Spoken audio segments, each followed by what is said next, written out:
గని గజని గాలి జనార్దన్ రెడ్డి పాపం పండింది. అనంతపురం జిల్లా ఓబుళాపురం అక్రమ మైనింగ్ కేసులో 15 ఏళ్ల సుదీర్ఘ విచారణ తర్వాత గాలి జనార్దన్ రెడ్డి గనుల అక్రమార్కుడేనని సిబిఐ కోర్టు తేల్చింది. రాజకీయ ధన కండ బలంతో ఇష్టారాజ్యంగా గనులు తవ్వేసి ఇనుప ఖనిజం దోచుకున్న గాలి జనార్దన్ రెడ్డి దోషి అని ప్రకటించింది. 7 ఏళ్లు జైలు శిక్ష విధించింది. అనంతపురం జిల్లా ఓబుళాపురంలో అక్రమ మైనింగ్తో వేల కోట్లు సంపాదించి ప్రభుత్వాల్ని శాసించే స్థాయికి ఎదిగిన గాలి జనార్దన్ రెడ్డికి చివరకు ఇదే ఓబుళాపురం మైనింగ్ కేసు ఉచ్చుబిగిసింది.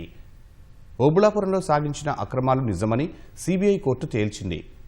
A2 గాలి జనార్దన్ రెడ్డి, A1 వివి శ్రీనివాసరెడ్డి, A3 విడి రాజగోపాల్, A7 మెఫస్ అలీ ఖాన్తో పాటు ఓబుళాపురం మైనింగ్ కంపెనీను దోషులుగా తేల్చింది.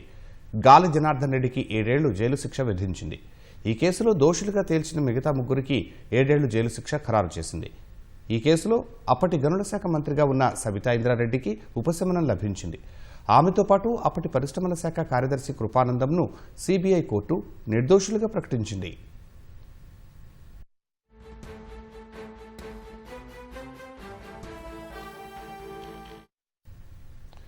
దశాబ్దానికి పైగా సాగిన ఓబుళాపురం మైనింగ్ అక్రమాల కేసు విచారణలో సిఐడి కోర్టు 3,400కు పైగా డాక్యుమెంట్లు పరిశీలించింది. 219 మంది సాక్షులను విచారించింది. వీటన్నింటి ఆధారంగా గాలి జనార్దన్ రెడ్డికి 7 ఏళ్ల జైలు శిక్ష విధించింది. దోషులు అందరికీ 10,000 రూపాయల చొప్పున జరిమానా విధించింది.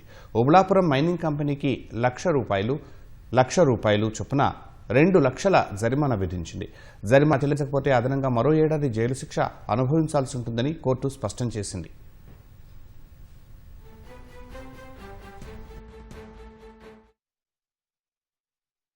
ఈ కేసులో 4 నిందితులను పై కేసు నిర్ధారణ అయిందని చెప్పేసి వారికి ఒక్కొక్కరిపైన 7 సంవత్సరాల శిక్షను విధిస్తూ తీర్పు చెప్పడం జరిగింది. ఆల్రెడీ మోర్ దాన్ 3.5 years నేను జైల్లో ఉన్నాను అని చెప్తే 7 సంవత్సరాల జైలు శిక్ష విధించడం జరిగింది. ఆ మిగతా జైలు శిక్షను ఒకవేళ హైకోర్టులో అప్పీల్ చేసుకున్న తర్వాత కూడా కన్ఫర్మ్ అయితే ఆ మిగతా జైలు శిక్షను అనుభవించే అవకాశం ఉంది. కృపానందం గారు, A2, సబితా ఇంద్రారెడ్డి గారు, ఎక్స్ మినిస్టర్ సబితా ఇంద్రారెడ్డి గారి మీద కేసు నిరూపణ కాలేదు కాబట్టి వారిని నిర్దోషులుగా కోర్టు తీర్పు చెప్తూ వారిని విడుదల చేయడం జరిగింది. ఇప్పుడు 7 సంవత్సరాల జైలు శిక్ష కాబట్టి వాళ్ళు డైరెక్ట్ జైలుకి వెళ్ళే అవకాశం ఉంది. ఎందుకంటే ఇక్కడ బెయిల్ ఇచ్చే ఆస్కారం లేదు. 3 సంవత్సరాల పైన శిక్ష విధించిన ఏ వ్యక్తికైనా ఇక్కడ బెయిల్ ఇచ్చే ఆస్కారం లేదు. వారు ఇప్పుడు వాళ్ళని జైలుకు తరలిస్తారు. వారు హైకోర్టులో అప్పీల్ చేసుకున్న తర్వాత వారికి బెయిల్ వచ్చే అవకాశం ఉంది. A1, A2 అందరూ కూడా ఇద్దరు 3 సంవత్సరాల 3 నెలల 18 రోజులు జైల్లో ఉన్నారు. కాబట్టి అది తను లాస్ట్ జడ్జిమెంట్ ఇచ్చే ముందు ఫైనల్ జడ్జిమెంట్ అప్పుడు జడ్జి గారు అదే అడిగారు, మీరు ఏం చెప్పుకుంటారు జడ్జి కన్విక్షన్ గురించి ఏం చెప్పుకుంటారు అన్నప్పుడు వాళ్ళ హెల్త్ కండిషన్స్ గురించి చెప్పుకున్నారు.